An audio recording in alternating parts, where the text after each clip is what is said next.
So anytime we pull a vehicle in to do an oil change on it, first things first, floor mat and an air freshener. And every time a vehicle comes in, we always monitor odometer readings and check any scheduled maintenance related to that mileage. Every vehicle gets a battery test on it.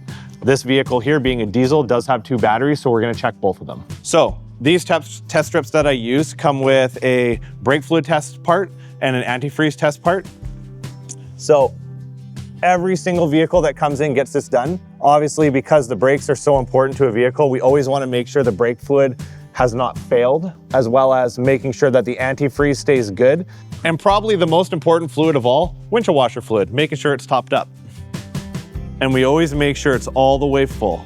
Other one that's super important is making sure we check the engine oil level before we do the oil change, just to monitor to see if the engine is using oil so that we can look underneath to make sure there's no leaks. Now, what we're having a look inside the vehicle for is what's called our cabin air filter. This is what basically captures any pollen, dirt. I've even seen rat droppings in these.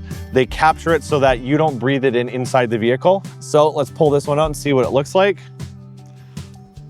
Nice and black. It's supposed to be that color. So this one needs a change. So next thing I always like to do when we're lifting a vehicle up is check tire pressure on the vehicle. Another super overlooked component of doing an oil change. So on this vehicle, fronts are supposed to be set to 60 PSI, rears are supposed to be 80. Let's check and see what they're at. Rear is set to 80, so that's perfect. In front is set to 60. Now, we don't pull wheels every single oil change, but if we have rims, we will always look inside to see what the approximate brake pad condition is, front and rear.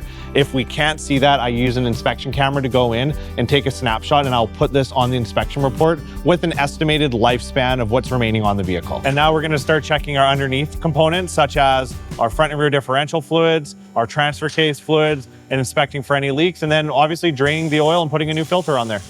Always lubricate the oil filter O-ring and make sure there's no plastic over top, because I've seen people put filters on with the plastic on it. Doesn't work very well, guys.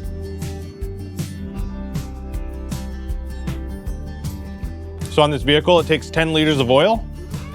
So we're gonna start filling her up.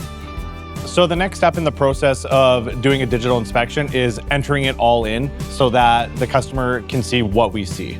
So you get to look through our eyes and see what's going on with your truck so that you can make decisions on its longevity, really. The reason why we do digital inspections is not to scare you guys.